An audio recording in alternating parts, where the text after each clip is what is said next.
fans who have supported them right through the season. They came and look at that emotion that he's giving off there. Emotion that his team and all that they've been through in the last month, 6 weeks. They couldn't. വിമർശനങ്ങൾക്കും പരിഹാസങ്ങൾക്കും മറുപടി കൊടുത്ത് Royals play ഓഫിലേക്ക് വരുന്നുണ്ട്. തലതാഴ്ത്തി മടങ്ങുമെന്ന് പുച്ഛിച്ചവരുടെ മുൻവിധികളെ കീറിമുറിച്ച് തുടർച്ചയായ വിജയങ്ങളുടെ ചവിട്ടുപടികൾ ഓരോന്നും ചവിട്ടിമതിച്ച് അവർ ഉത്തരം നൽകുന്നു. അതെ, കോഹ്ലിയുടെ RCB തിരുമ്പി വന്നിട്ടെന്ന് ചൊല്ല്. തുടർച്ചയായ തോൽവികൾ പഴങ്കഥകളുടെ ചരിത്രത്തിലേക്കുള്ള സൂചനയാണെന്ന് പലരും കരുതിയിരുന്നു. എന്നാൽ അയാൾക്കും കൂട്ടർക്കും അതൊരു വെല്ലുവിളി തന്നെയായിരുന്നു. അതിനെ മറികടക്കുവാൻ അയാളുടെ കരങ്ങൾ തന്നെ തുടക്കത്തിൽ ശബ്ദിച്ചു തുടങ്ങണമായിരുന്നു.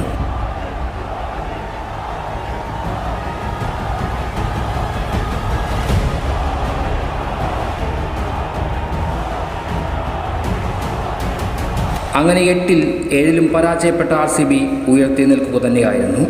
ഇത്തവണയും അവസാന സ്ഥാനത്തേക്ക് പിന്തള്ളപ്പെടുമെന്ന് ഉറപ്പിച്ചിരുന്നവരുടെ ഉറക്കം പോലും കെടുത്തുന്ന തുടർച്ചയായ 5 വിജയങ്ങൾ. വെല്ലുവിളിച്ചവനും പേടി സ്വപ്നമാണെന്ന് പറഞ്ഞവരുമെല്ലാം അതിൽ എരിഞ്ഞടങ്ങുന്നു.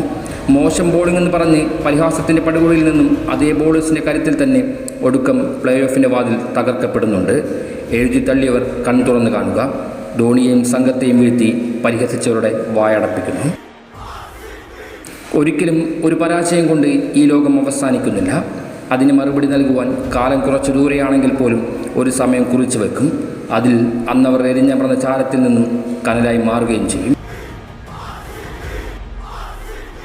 പിന്നീട് പ്രതികാരത്തിൻ്റെ കാട്ടുതീയായി മാറുകയും എല്ലാ കണക്കുകളെയും അതിൽ എരിച്ച് ചാമ്പലാക്കുകയും ചെയ്യും. അതെ, അവസാനിച്ചെന്നു കരുതിയവർക്ക് മുന്നിൽ അവർ തുടങ്ങുകയാണ്. പഴങ്കഥകളുടെ ചരിത്രം തിരുത്തുവാൻ വരും നാളുകളിൽ ഒന്ന് ഒരുങ്ങിയിരുന്നുള്ളൂ.